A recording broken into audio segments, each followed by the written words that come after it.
এটা শিওর যে in future তো বিয়ে করতেই হবে ভাইয়া, বিকজ বাংলাদেশ। এইমাত্র অপু বিশ্বাস এই ধামাকা দিলেন সোশ্যাল মিডিয়ায়। সবশেষ অপু বিশ্বাস বললেন, আমি আর সাকিব খানের মুখও দেখতে চাই না। ভাবুন তো, একসময় যাদের ভালোবাসা ছিল সবার ঈর্ষার কারণ, আজ সেই সম্পর্কই ভেঙে গেছে চুরমার। ঘুরি, 1 ঘন্টা ঘুরি, এই প্রোডাকশনের লোক দেখে যাবে আমি ঘরে যাই, আমার বেবি আমি 5 মাস এখানে করে ভিসার জন্য আমাকে এই দেশে ওই দেশে। হ্যাঁ, ঠিকই শুনছেন, অপু বিশ্বাস নিজেই জানিয়ে দিলেন, আমি আর সাকিবের মুখও দেখতে চাই না। কিন্তু হঠাৎ কেমন এমনটা ঘটলো, কেন এই চরম সিদ্ধান্ত? ফ্লাই করতে হয়েছে, প্লেন যতটা উপর উঠছে আমার ততটা নিঃশ্বাস বন্ধ হয়ে আসছে। আমার কি ইচ্ছা হয়নি যে আমি স্বাভাবিকভাবে সবার সামনে যাই? দ্যাট ইজ দ্য পয়েন্ট, যে রিজনটা আপনি আমাকে দাঁড় করান। আর এর পেছনে কি লুকিয়ে আছে কোনো বড় রহস্য?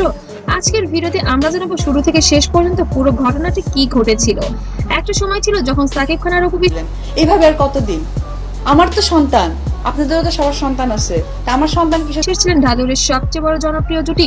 একসাথে একের পর এক হিট সিনেমা, স্ক্রিনের প্রেম, রিয়েল লাইফেও রূপ নেই, গোপন বিয়ে, তারপর সন্তান। আবরাম খান জয়, সবকিছু যেন রূপকথার মতো ছিল, কিন্তু এই গল্পে ছিল এক অদৃশ্য ঝড়। ধীরে ধীরে সামনে আসতে থাকে সমস্যাগুলো।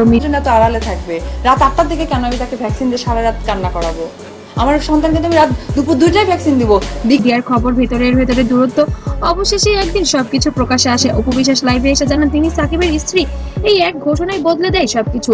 এরপর শুরু হয় ভুল বোঝাবুঝি, দূরত্ব। গেলে যে যখন জ্বর আসবে আমি ডাক্তারকে দেখাবো, এই যে আপনি যে প্রশ্নটা করলেন এটাই তার অ্যান্সার ছিল এতদিনে। তো আর আলাদা থাকা ফ্যানরা তখনও আশা করেছিল সব ঠিক হয়ে যাবে, কিন্তু তার আসলেই হয়নি। সময় যেতে থাকে আর সম্পর্ক আরো জটিল হতে থাকে। যে সোসাইটি, এই সোসাইটিতে একটা সিঙ্গেল মেয়ে কখনো গুড লাইফ লিড করতে পারে না। গুড লাইফ লিড করতে হলে আপনাকে ডেফিনেটলি নতুন করে আলোচনায় আসে সাকিবের জীবনের অন্য সম্পর্কের গুঞ্জন। এই বিষয় অপুকে ভীষণভাবে আঘাত করে। একটা পরিবার নিয়ে বাঁচতে হয়, আর পরিবার নট এ মি আর আমার বাচ্চা, পরিবার মানেই আরো একজন কেউ। বিভিন্ন সাক্ষাৎকারে অপু ইঙ্গিত দেন তিনি অনেক কিছুই সহ্য করেছেন, কিন্তু এবার আর নয়। সম্প্রতি এক সাক্ষাৎকারে অপু বিশ্বাস যা বলেন, আমার তো কেন, আপনি বিয়ে করে আপনি হানিমুনে যাননি? আপনারা বিয়ে করে আপনার বউ নিয়ে যাননি? দুটো সেলফি দেন না? আমার কি ইচ্ছা হয় না? তা শুনে হতবাক সবাই। তিনি সরাসরি বললেন, সাকিবের সাথে আমার সব সম্পর্ক শেষ, আমি আর তার মুখ দেখতে চাই না। এই কথাগুলো মুহূর্তেই ভাইরাল হয়ে সাকিবকে নিয়ে এতবার কক্সবাজার গেছি, ব্যাংককে গেছি, সিঙ্গাপুরে গেছি, মালয়েশিয়া গেছি, আমার কি মনে হয় না যে আমি তার সাথে একটু যায় সোশ্যাল মিডিয়া, এবং সাথে সাথে ঝড় উঠে পড়ে সোশ্যাল মিডিয়ায়। ফ্যানরা দুই ভাগে বিভক্ত হয়। কেউ বলেছে অপু ঠিক বলেছেন, আবার কেউ বা বলছে এটা শুধু রাগে এবং আবেগের কথা। শাকিব খান তো বলেওছে যে তার সাথে অপু বিশ্বাসের কখনো বিয়ে হয়নি। হিন্দু মুসলিম কিভাবে বিয়ে হলো আছে উনি। এখন প্রশ্ন হলো, কেন এমন বললেন ঢালিউড কুইন? সম্ভাব্য কারণগুলো এমনটাও হতে পারে। দীর্ঘদিন মানসিক কষ্টে থাকার কারণেও এটি বলতে পারে, আবার সম্পর্কে ভাঙনের কারণেও বলতে পারে, আবার বিশ্বাসের সংকট হলেও এমনটা বলতে পারে। যদি হিন্দুই থাকে তাহলে কিভাবে মুসলমানের সাথে বিয়ে হলো, মানে আসলে অনেক কিছুই তো আসে। এটা প্রসেসিংটা কি ছিল, এবং এইভাবে ধারণা করছেন নেটিজেনরা। তবে আসল সত্যটা এখনো পুরোপুরি জানা যায়নি, আর এখানেই তৈরি হচ্ছে সবচেয়ে বড় রহস্য।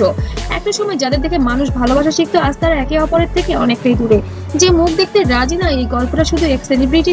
ওনার যে ডিভোর্স হয়ে গেছে, কিন্তু উনি এখন আবার বলছে যে ওনাদের সাথে খুব সম্পর্ক আছে, অপু বিশ্বাস দাবি করছে। মানে এই যে একটা কনফিউশন, না, এটা একটা ভাঙা সম্পর্কে যা বাস্তব চিত্র।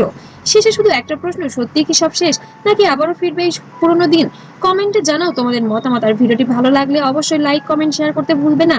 আর এমন নতুন নতুন আপডেট পেতে অবশ্যই সাবস্ক্রাইব করে পাশে থাকবে। আর পেজ থেকে দেখলে অবশ্যই ফলো দিবে। সবাইকে অসংখ্য ধন্যবাদ।